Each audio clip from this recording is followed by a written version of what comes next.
Continue ਕਰਦੇ ਹਾਂ ਜੀ। ਕਾਕੂ ਆਪਣੇ ਸੁਭਾਅ ਅਤੇ ਚਰਿੱਤਰ ਦੇ ਨਾਲ ਹੀ ਚੌਹਾਂ ਪਾਸਿਆਂ ਤੋਂ ਭਾਵੀ ਦੀ ਤਬਾਹਕੁਨ ਸ਼ਕਤੀਆਂ ਨਾਲ ਘਿਰਿਆ ਪਿਆ ਹੈ। ਦੇਖੋ, ਹੁਣ ਤੱਕ ਆਪਾਂ ਗੱਲ ਕੀਤੀ ਕਿ ਕਾਕੂ ਦਾ ਪਰਸਨਲ ਬਿਹੇਵੀਅਰ ਕਿਸ ਤਰ੍ਹਾਂ ਦਾ ਆ, ਉਹਦਾ ਸੁਭਾਅ ਚਰਿੱਤਰ ਕਿਸ ਤਰ੍ਹਾਂ ਦਾ ਆ।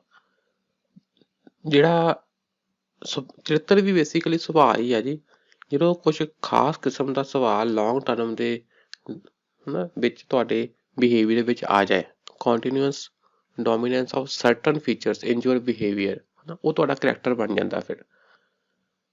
ਤੇ ਇਹ ਆਪਾਂ ਸਹੀ ਗੱਲ ਕੀਤੀ ਉਹਦੀ ਪਰਸਨਲ ਜੋ ਉਹਦੇ ਅਵਗੁਣ ਸੀ, ਪਰ ਉਸਦੇ ਨਾਲ ਨਾਲ ਨਾ ਉਹ ਭਾਵੀ ਦੀ ਤਬਾਹਕੁਨ ਸ਼ਕਤੀਆਂ ਨਾਲ ਘਿਰਿਆ ਪਿਆ ਹੈ। ਭਾਵੀ ਮੀਨ ਕਿਸਮਤ ਵੀ ਆਉਣ ਵਾਲੇ ਸਮੇਂ ਵਿੱਚ ਉਹਦੀ ਕਿਸਮਤ ਵਿੱਚ ਬੁਰਾਈ ਲਿਖੀ ਹੋਈ ਸੀ, ਕਿਉਂਕਿ ਆਸੇ ਪਾਸੇ ਕੁਛ ਇਸ ਤਰ੍ਹਾਂ ਦੇ ਕਰੈਕਟਰ ਆ ਜਿਹੜੇ ਉਸਨੂੰ ਤਬਾਹ ਕਰਨ ਲਈ ਤੁਲੇ ਹੋਏ ਸਨ। ਇਹ ਤਬਾਹਕੁਨ ਸ਼ਕਤੀਆਂ ਕਿਹੜੀਆਂ ਕਿਹੜੀਆਂ ਜੀ? 4 ਆ ਮੇਨ। 2 ਤਾਂ ਬੰਦੇ, ਇਹ ਗੱਜਣ ਤੇ ਸਰਵਣ। ਗੱਜਣ ਉਹਦੀ ਪਤਨੀ ਦਾ ਪ੍ਰੇਮੀ ਤੇ ਸਰਵਣ ਉਹਦੀ ਧੀ ਦਾ ਪ੍ਰੇਮੀ, ਤੇ 2 ਔਰਤਾਂ, ਇੱਕ ਉਹਦੀ ਧੀ ਤੇ ਇੱਕ ਉਹਦੀ ਪਤਨੀ। ਇਹ 4 ਮੇਨ ਕਰੈਕਟਰ ਆ ਜਿਹੜੇ ਕਿ ਕਾਕੂ ਦੇ ਵਿਰੋਧੀ ਹਨ। ਗੱਜਣ ਅਤੇ ਸਰਵਣ ਭਾਵੀ ਦੀਆਂ ਤਲਵਾਰਾਂ ਬਣ ਕੇ ਨਾਟ ਦੇ ਆਦਿ ਤੋਂ ਲੈ ਕੇ ਅੰਤ ਤੱਕ ਕਾਕੂ ਦੇ ਸਿਰ ਤੇ ਲਟਕਦੀਆਂ ਰਹਿੰਦੀਆਂ ਹਨ। ਇਹ ਦੋਨੋਂ ਕਾਕੂ ਦੇ ਲਈ ਡਰ ਪੈਦਾ ਕਰਦੀਆਂ।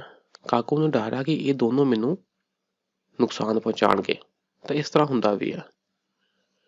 ਸੰਤੀ ਤੇ ਬਹਿਣੋ ਅਜਿਹੀਆਂ ਸੱਪਣੀਆਂ ਹਨ ਜੋ ਕਾਕੂ ਦੇ ਡੰਗ ਮਾਰ ਕੇ ਗੱਜਣ ਤੇ ਸਰਵਣ ਦੀਆਂ ਪਿਟਾਰੀਆਂ 'ਚ ਜਾ ਵੜਦੀਆਂ ਹਨ। ਦੂਜੇ ਪਾਸੇ ਕੌਣ ਆ? ਪਤਨੀ ਤੇ ਧੀ, ਜੋ ਕਿ ਕਾਕੂ ਨੂੰ ਧੋਖਾ ਦਿੰਦੀਆਂ ਹਨ। ਤ੍ਰਾਸਦਕ ਨਾਟਕ ਵਿੱਚ ਪਾਤਰ ਸੋਚਦਾ ਕੁਝ ਹੋਰ ਹੈ ਪਰ ਵਾਪਰਦਾ ਕੁਝ ਹੋਰ ਹੈ। ਇਹ ਵੀ ਗੱਲ ਹੈ ਜੀ। ਮੈਂ ਦੱਸਿਆ ਕਿ ਜ਼ਰੂਰੀ ਨਹੀਂ ਕਿ ਪਾਤਰ ਮਰ ਜਾਏ। ਟ੍ਰੈਜਡੀ ਦੇ ਕਈ ਪਹਿਲੂ ਹੁੰਦੇ ਆ। ਉਹ ਆਪਣੇ ਉਦੇਸ਼ ਵਿੱਚ ਹਾਰ ਜਾਂਦਾ ਤੇ ਕਈ ਵਾਰੀ ਉਹ ਸੋਚਦਾ ਕੁਝ ਆ ਤੇ ਵਾਪਰਦਾ ਕੁਝ ਆ। ਉਹ ਆਪਣੀ ਧੀ ਬਹਿਣੋਂ ਲਈ ਵੱਡੇ ਵੱਡੇ ਅਰਮਾਨ ਲਾ ਕੇ ਬੈਠਾ ਆ ਕਿ ਮੈਂ ਬਹੁਤ ਵਧੀਆ ਵਿਆਹ ਕਰਨਾ ਆ। ਵਿਆਹ ਭਾਵੇਂ ਸਾਦਾ ਕਰਨਾ ਆ ਪਰ ਰੋਟੀ ਵਧੀਆ ਕਰਨੀ ਆ। ਸੰਤੀ ਲਈ ਰੇਸ਼ਮੀ ਕੱਪੜੇ ਲੈ ਕੇ ਦੇਣੇ ਆ। ਬਹਿਣੋਂ ਲਈ ਗਹਿਣੇ ਵਗੈਰਾ ਤੇ ਕੱਪੜੇ ਖਰੀਦਣੇ ਆ। ਵਿਆਹ ਵਾਲੇ ਦਿਨ ਲਈ 4 ਬੱਕਰੇ ਖਰੀਦ ਲੈਣੇ ਆ।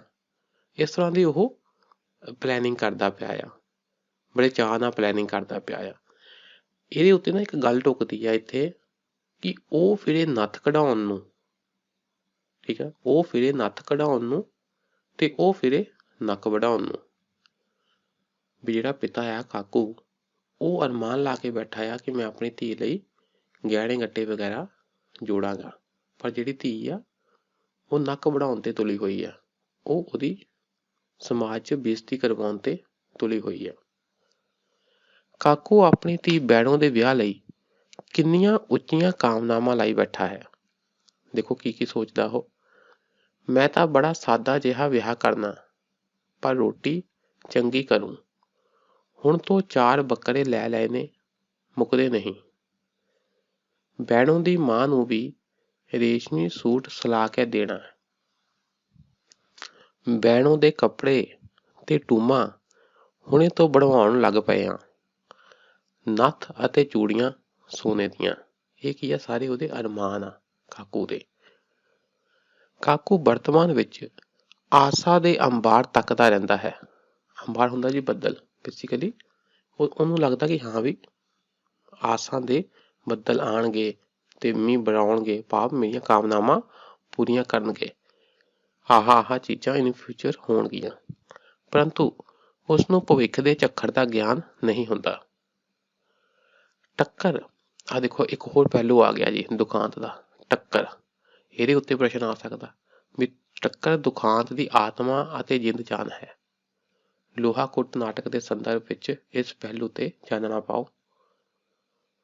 ਹੁਣ ਆਪਾਂ ਟੱਕਰ ਦੀ ਗੱਲ ਕਰਦੇ ਹਾਂ। ਲੋਹਾ ਕੁੱਟ ਵਿੱਚ ਬਾਹਰਮੁਖੀ ਤੇ ਅੰਤਰਮੁਖੀ ਦੋਨਾਂ ਹੀ ਧਰਾਤਲਾਂ ਤੇ ਟੱਕਰ ਚੱਲਦੀ ਹੈ।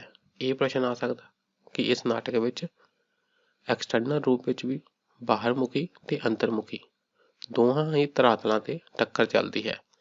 ਬਾਹਰਮੁਖੀ ਟੱਕਰ ਤਾਂ ਆਪਾਂ ਦੱਸ ਦੇਣੀ ਆ ਵੀ ਕਿਸ ਤਰ੍ਹਾਂ ਪੇ ਧੀ ਲੜਦੀ ਆ, ਧੀ ਮਾਂ ਲੜਦੀ ਆ, ਪਤੀ ਪਤਨੀ ਲੜਦੇ ਆ, ਇਹ ਸਾਰੀ ਟੱਕਰ ਦਿਖਾਣੀ। ਤੇ ਨਾਲ ਦੀ ਨਾਲ ਜਿਹੜੀ ਸੰਤੀ ਆ ਉਹ ਅੰਦਰ ਹੀ ਅੰਦਰ ਦੋ ਪਾਸੇ ਡੋਲਦੀ ਆ। ਇੱਕ ਪਾਸੇ ਉਸਨੂੰ ਪਰਿਵਾਰਿਕ ਜ਼ਿੰਮੇਵਾਰੀਆਂ, ਪਤੀ ਪ੍ਰਤੀ ਜੋ ਉਸਦਾ ਸਮਰਪਣ ਆ ਉਹ ਅਹਿਮੀਅਤ ਦਿੰਦਾ ਪ੍ਰਤੀਤ ਹੁੰਦਾ ਆ ਵੀ ਨਹੀਂ ਇਹ ਮੇਰਾ ਫਰਜ਼ ਆ। ਤੇ ਦੂਸਰੇ ਪਾਸੇ ਉਸਦੇ ਅੰਦਰ ਆਪਣੇ ਪ੍ਰੇਮੀ ਪ੍ਰਤੀ ਪ੍ਰੀਤ ਵੀ ਆ ਤੇ ਉਹ ਕਸ਼ਮਕਸ਼ 'ਚ ਫਸੀ ਆ। ਇਹ ਟੱਕਰ ਉਹਦੇ ਅੰਦਰ ਵੀ ਚੱਲਦੀ ਰਹਿੰਦੀ ਹੈ। ਨਾਟਕ ਦੇ ਆਰੰਭ ਵਿੱਚ ਹੀ ਇਹ ਟੱਕਰ ਸ਼ੁਰੂ ਹੋ ਜਾਂਦੀ ਹੈ ਜਦੋਂ ਬੈਣੋ ਕਹਿੰਦੀ ਹੈ, ਦੇਖੋ ਸ਼ੁਰੂਆਤ ਵਿੱਚ ਹੀ ਕੁੜੀ ਅਸਲ 'ਚ ਬਾਹਰ ਗਈ ਆ ਤੇ ਘਰ ਵਾਲੇ ਚਿੰਤਿਤ ਆ, ਫਿਰ ਉਹਨੂੰ ਸੁਣਾਉਂਦੇ ਆ ਵੀ ਤੂੰ ਕਿੱਥੇ ਘੁੰਮਦੀ ਫਿਰਦੀ ਆ। ਸ਼ੁਰੂਆਤ ਵਿੱਚ ਇਹ ਟੱਕਰ ਸ਼ੁਰੂ ਹੋ ਜਾਂਦੀ ਤਾਂ ਆਂਟੀ ਕੁੜੀ ਵੀ ਫਿਰ ਅੱਗਿਓਂ ਗੁੱਸੇ ਨਾਲ ਬੋਲਦੀ ਆ, ਕਹਿੰਦੀ ਆ ਬੈਣੋ ਕਹਿੰਦੀ ਆ ਧੀ ਦਿਨ ਛਿਪੇ ਜਾਵਾਂ ਤਾਂ ਤੂੰ ਗੁੱਸੇ ਹੁੰਨੀ ਐ ਕਿ ਕਵੇਲੇ ਕਿਉਂ ਤੁਰੀ ਫਿਰਦੀ ਐ। ਠੀਕ, ਇਹ ਹੁਣ ਉਹਨੂੰ ਜਵਾਬ ਦਿੰਦੀ ਆ ਆਪਣੇ ਘਰਦਿਆਂ ਨੂੰ, ਆਪਣੀ ਮਾਂ ਨੂੰ। ਆਰੰਭ ਵਿਚਲੀ ਇਹ ਨਿੱਕੀ ਜਿਹੀ ਟੱਕਰ ਅੰਤ ਤੇ ਉਹ ਸਿਖਰ ਧਾਰਨ ਕਰਦੀ ਹੈ ਜੋ ਕਾਕੂ ਦੀ ਦੁਨੀਆ ਵੀਰਾਨ ਕਰ ਜਾਂਦੀ ਹੈ। ਇਹ ਟੱਕਰ ਐਂਡ ਵਿੱਚ ਵੱਧਦੀ ਗਈ। ਕਾਕੂ ਇਸ ਟੱਕਰ ਤੇ ਗੁੰਝਲ ਨੂੰ ਸੁਲਝਾਉਣ ਦੇ ਲੱਖ ਯਤਨ ਕਰਦਾ ਹੈ ਪਰ ਇਹ ਪੀੜੀ ਹੁੰਦੀ ਜਾਂਦੀ ਹੈ। ਪੀੜੀ ਭਾਵ ਹੋਰ ਟਾਈਟ ਹੁੰਦੀ ਜਾਂਦੀ ਹੈ। ਇਹ ਟੱਕਰ ਸੁਲਝਦੀ ਨਹੀਂ। ਉਹ ਬੈਣੋ ਨੂੰ ਸ਼ਾਂਤੀ ਨਾਲ ਨਹੀਂ ਸਮਝਾਉਂਦਾ। ਆ ਦੇਖੋ ਉਹ ਕੋਸ਼ਿਸ਼ ਤਾਂ ਕਰਦਾ ਆ ਪਰ ਉਹਦੀ ਪ੍ਰੋਬਲਮ ਇਹ ਆ ਕਾਕੂ ਦੀ ਕਿ ਉਹ ਸ਼ਾਂਤੀ ਨਾਲ ਨਹੀਂ ਸਮਝਾਉਂਦਾ, ਗੁੱਸੇ ਨਾਲ ਬੋਲਦਾ ਆ। ਇੱਥੇ ਤੁਸੀਂ ਵੀ ਗੱਲ ਯਾਦ ਰੱਖਣੀ ਆ ਕਿ ਸਾਡੇ ਵੀ ਕਈ ਵਾਰ ਪੇਰੈਂਟਸ ਜਾਂ ਅਸੀਂ ਵੀ ਆਪਣੇ ਤੋਂ ਛੋਟੇ ਨੂੰ ਜਦੋਂ ਕੋਈ ਗੱਲ ਸਮਝਾਉਂਦੇ ਆ ਤਾਂ ਮਾਈ ਡੀਅਰ ਅਸੀਂ ਸਮਝਾਉਂਦੇ ਨਹੀਂ ਹੁੰਦੇ, ਅਸੀਂ ਆਪਣਾ ਅੰਦਰਲਾ ਗੁੱਸਾ ਜ਼ਾਹਿਰ ਕਰ ਰਹੇ ਹੁੰਦੇ ਆ ਤੇ ਉਹਨਾਂ ਗੱਲਾਂ ਕਦੀ ਸੁਲਝੀਆਂ ਨਹੀਂ। ਕੁਐਸਚਨਸ ਹੋ ਸਕਦਾ ਕਿ ਹਾਂ ਵੀ ਕਿ ਬਾਪ ਦਾ ਡਰ ਆ ਬੱਚੇ ਨੂੰ, ਪਰ ਅਦਰਵਾਈਜ਼ ਇਹ ਕੋਈ ਜ਼ਿਆਦਾ ਪ੍ਰੋਡਕਟਿਵ ਅਪਰੋਚ ਨਹੀਂ ਹੈ ਕਿ ਅਸੀਂ ਗੁੱਸੇ ਹੋ ਕੇ ਅਗਲੇ ਨੂੰ ਸਮਝਾ ਲਾਂਗੇ, ਖਾਸ ਤੌਰ ਤੇ ਵੱਡਿਆਂ ਨੂੰ। ਠੀਕ ਆ, ਉਹ ਸਿਰਫ ਅਸੀਂ ਆਪਣਾ ਗੁੱਸਾ ਹੀ ਕੱਢਦੇ ਹੁੰਦੇ ਆ। ਜੇ ਗੁੱਸਾ ਬੱਚੇ ਤੇ ਨਹੀਂ ਨਿਕਲਿਆ ਤਾਂ ਬੱਚੇ ਦੀਆਂ ਬੁਰਾਈਆਂ ਕਿਸੇ ਹੋਰ ਕੋਲ ਜਾ ਕੇ ਕਰਾਂਗੇ, ਆਪਣਾ ਗੁੱਸਾ ਕੱਢਣਾ ਭਾਵ। ਪਰ ਇਸ ਨਾਲ ਗੱਲ ਨਹੀਂ ਬਣਦੀ। ਹੁਣ ਇੱਥੇ ਸੰਤੀ ਕਹਿੰਦੀ ਆ ਕਿ ਜਵਾਨ ਧੀ ਨੂੰ ਏਦਾਂ ਗੁੱਸੇ ਨਹੀਂ ਹੋਈਦਾ, ਪਰ ਕਾਕੂ ਗੁੱਸੇ ਹੁੰਦਾ ਆ, ਉਹਨੂੰ ਬੁਰਾ ਭਲਾ ਕਹਿੰਦਾ ਆ, ਗਾਲਾਂ ਕੱਢਦਾ ਆ ਤੇ ਉਹਦੇ ਲਵਰ ਸਰਵਣ ਨੂੰ ਵੀ ਬੁਰਾ ਭਲਾ ਕਹਿੰਦਾ ਆ। ਇਹ ਸਭ ਗੱਲਾਂ ਤੇ ਬੈਣੋ ਨੂੰ ਹੋਰ ਗੁੱਸਾ ਆਉਂਦਾ। ਉਹ ਬੈਣੋ ਨੂੰ ਸ਼ਾਂਤੀ ਨਾਲ ਨਹੀਂ ਸਮਝਾਉਂਦਾ, ਸਗੋਂ ਬੁਰਾ ਭਲਾ ਆਖਦਾ ਹੈ, ਉਸਨੂੰ ਕੁੱਟਦਾ ਵੀ ਹੈ। ਆ ਦੇਖੋ ਕੁੱਟਦਾ ਵੀ ਹੈ ਉਸਨੂੰ, ਕੁੜੀ ਨੂੰ, ਜਵਾਨ ਕੁੜੀ ਨੂੰ ਕੁੱਟਦਾ ਵੀ ਹੈ। ਉਸਦੇ ਪ੍ਰੇਮੀ ਸਰਵਣ ਨੂੰ ਲੋਫਰ, ਲੁੱਚਾ ਤੇ ਲਫੰਗਾ ਦੱਸਦਾ ਹੈ। ਬੈਣੋ ਵੀ ਅੱਗੋਂ ਇੱਟ ਦਾ ਜਵਾਬ ਪੱਥਰ 'ਚ ਦਿੰਦੀ ਹੈ। ਬੈਣੋ ਵੀ ਕੋਈ ਉਹ ਨਹੀਂ ਹੈ ਕਿ ਡਰ ਗਈ, ਬੈਣੋ ਵੀ ਅੱਗੋਂ ਪੈਂਦੀ ਆ, ਬੈਣੋ ਵੀ ਅੱਗੋਂ ਗੱਲਾਂ ਸੁਣਾਉਂਦੀ ਆ। ਸਰਵਣ ਦੀ ਹਿਮਾਇਤ ਕਰਦੀ ਹੈ, ਆਪਣੇ ਲਵਰ ਉਹਦੀ ਹਿਮਾਇਤ ਕਰਦੀ ਹੈ। ਲੁਹਾਰੇ ਕੰਮ ਤੋਂ ਨੱਕ ਚੜਾਉਂਦੀ ਹੈ। ਆਪਣੇ ਯਾਰ ਕੌਣ, ਸਰਵਣ, ਉਸ ਨਾਲ ਮੁਲਾਕਾਤਾਂ ਤੇ ਪ੍ਰੇਮ ਦਾ ਭੇਤ ਨਸ਼ਰ ਕਰ ਦਿੰਦੀ ਹੈ। ਉਹ ਕਹਿੰਦੀ ਹਾਂ ਮੈਨੂੰ ਉਸ ਨਾਲ ਪ੍ਰੇਮ ਆ, ਸਰਵਣ ਨਾਲ, ਤੇ ਮੈਂ ਉਸਨੂੰ ਮਿਲਣ ਜਾਂਦੀ ਹਾਂ। ਬੈਣੋ ਵੱਲੋਂ ਝਾੜ ਖਾ ਕੇ ਕਾਕੂ ਸੰਤੀ ਵੱਲ ਪਰਤਦਾ ਹੈ। ਫਿਰ ਕਾਕੂ ਆਪਣੀ ਪਤਨੀ ਨੂੰ ਗੁੱਸੇ ਹੋਣ ਲੱਗ ਪੈਂਦਾ ਕਿ ਤੇਰੇ ਵਰਗੀ ਆ, ਇੱਕ ਤੂੰ ਵੀ ਮੇਰੇ ਨਾਲ ਕਈ ਦਿਨ ਨਹੀਂ ਸੀ ਬੋਲੀ ਵਿਆਹ ਤੋਂ ਬਾਅਦ ਤੇ ਇਹ ਤੇਰੇ ਤੇ ਗਈ ਆ, ਅੜਬ ਹੈ।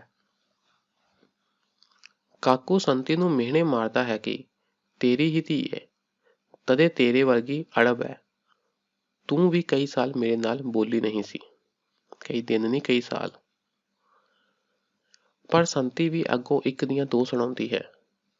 ਦੇਖੋ ਪਹਿਲਾਂ ਪਿਓ ਧੀ, ਠੀਕ, ਫਿਰ ਹਸਬੈਂਡ ਵਾਈਫ, ਠੀਕ, ਤੇ ਬਾਅਦ ਵਿੱਚ ਧੀ ਤੇ ਮਾਂ। ਇਹ ਸਾਰੇ ਆਪਸ 'ਚ ਕੀ ਆ, ਬਹਿਸਦੇ ਆ, ਗੁੱਸੇ ਹੁੰਦੇ ਆ, ਲੜਦੇ ਆ। ਫਿਰ ਮਾਂ ਧੀ ਫਿਸ ਪੈਂਦੀਆਂ ਹਨ, ਠੀਕ ਹੈ ਨਾ। ਸੰਤੀ ਵੀ ਅੱਗੋਂ ਇੱਕ ਦੀਆਂ ਦੋ ਸੁਣਾਉਂਦੀ ਹੈ ਤੇ ਉਸ ਤੋਂ ਬਾਅਦ ਸੰਤੀ ਕਿਹਨੂੰ ਸੁਣਾਉਂਦੀ ਹੈ? ਕਾਕੂ ਨੂੰ।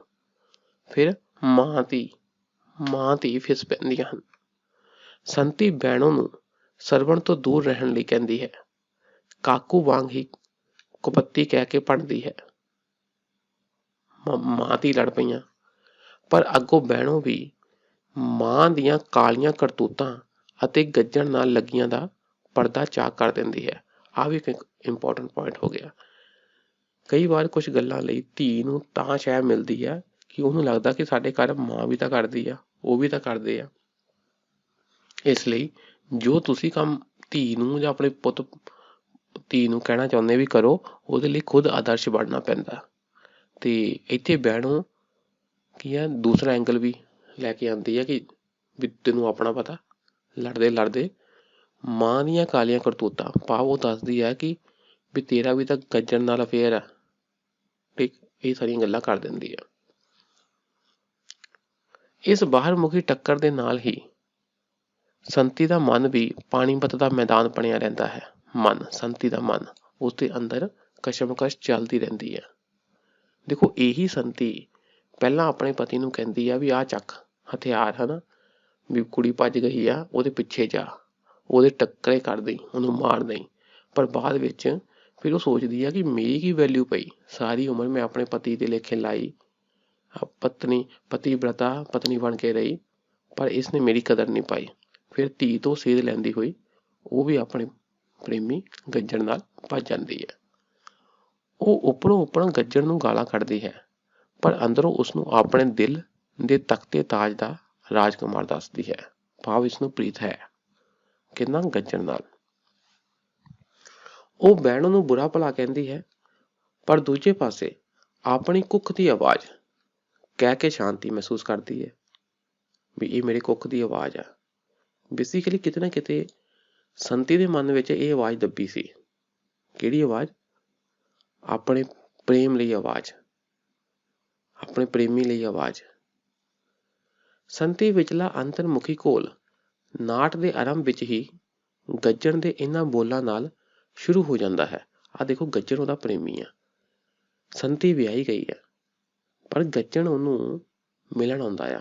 ਸੰਤੀ ਗੁੱਸੇ ਵੀ ਹੁੰਦੀ ਆ ਵੀ ਤੂੰ ਨਾ ਆਇਆ ਕਰ, ਪਰ ਗੱਜਣ ਆਨੇ ਬਹਾਨੇ ਇਹਨਾਂ ਦੇ ਘਰ ਆਉਂਦਾ ਹੈ ਤੇ ਹੌਲੀ ਹੌਲੀ ਉਹ ਕੀ ਕਰਦਾ ਕਿ ਸੰਤੀ ਨੂੰ ਇਨਸਾਈਟ ਕਰਦਾ, ਉਤੇਜਿਤ ਕਰਦਾ, ਉਹਦੀਆਂ ਭਾਵਨਾਵਾਂ ਭੜਕਾਉਣ ਦੀ ਕੋਸ਼ਿਸ਼ ਕਰਦਾ।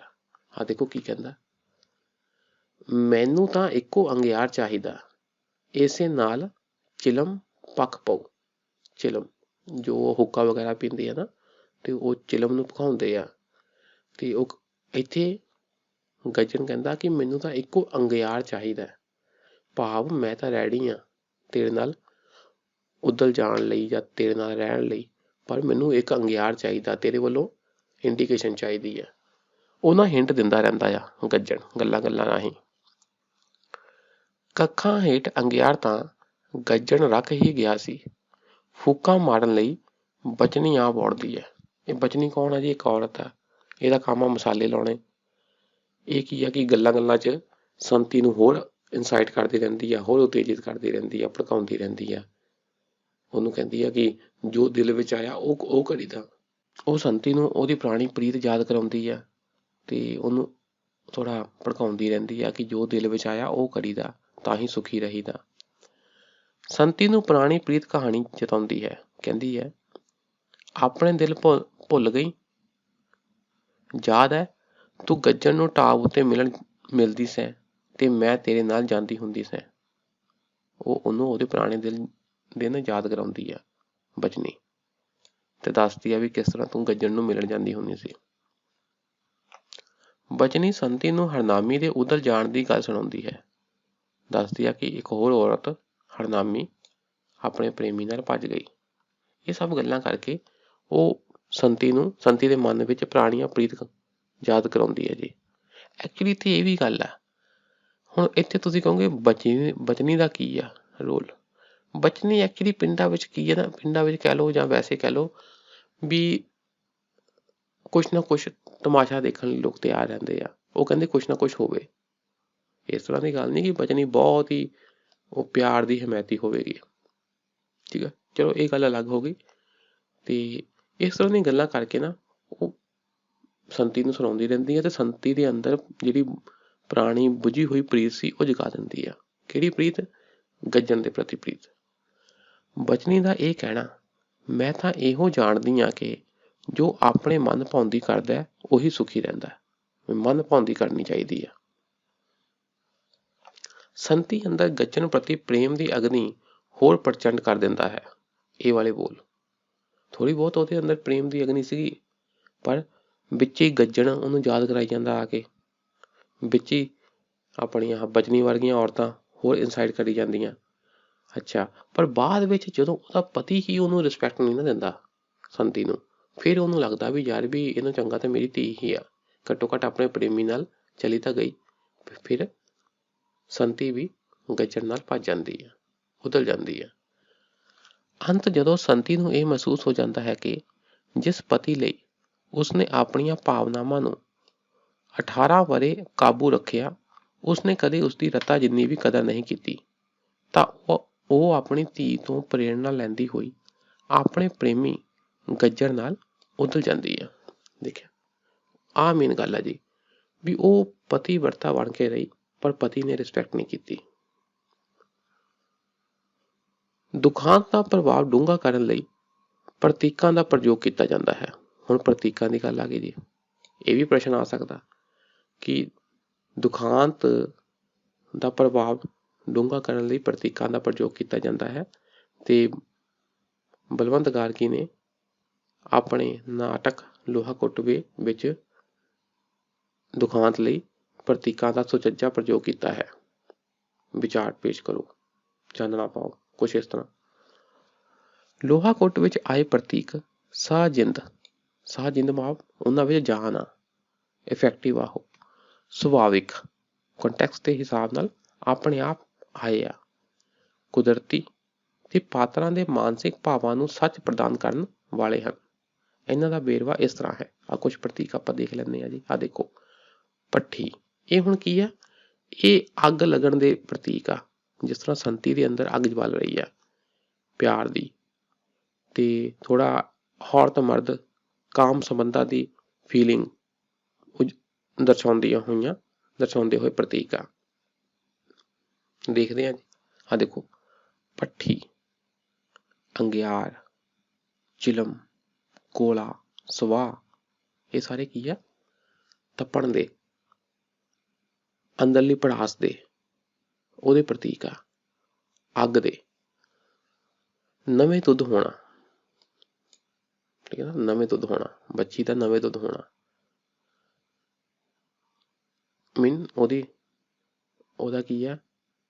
ਉਹਨੂੰ ਜਵਾਨੀ ਆ ਚੁੱਕੀ ਆ ਤੇ ਉਹ ਡਿਲੀਵਰੀ ਤੋਂ ਬਾਅਦ ਸੋਰਸ ਆਫ ਮਿਲਕ ਹੋ ਗਿਆ, ਕੁਛ ਇਸ ਹਿਸਾਬ ਨਾਲ ਇਹ ਗੱਲਾਂ ਚੱਲ ਰਹੀਆਂ। ਨਵੇਂ ਦੁੱਧ ਹੋਣਾ, ਢਾਬ ਦਾ ਗੰਦਲਾ ਪਾਣੀ, ਢਾਬ ਤਲਾਅ ਲਾਗੇ, ਉਹਦਾ ਗੰਦਲਾ ਪਾਣੀ ਭਾਵ ਢਾਬ ਦੇ ਲਾਗੇ ਲੜਕੇ ਲੜਕੀਆਂ ਇੱਕ ਦੂਸਰੇ ਨੂੰ ਮਿਲਦੇ ਆ। ਥੋੜਾ ਸੁਨਸਾਨ ਹੁੰਦਾ ਹੋਏਗਾ ਉੱਥੇ, ਜਾਂ ਪਾਣੀ ਲੈਣ ਦੇ ਬਹਾਨੇ ਉੱਥੇ ਆਉਂਦੇ ਹੋਣੇ ਆ, ਤੇ ਇਸ ਕਰਕੇ ਉਹਦਾ ਪਾਣੀ ਗੰਦਲਾ।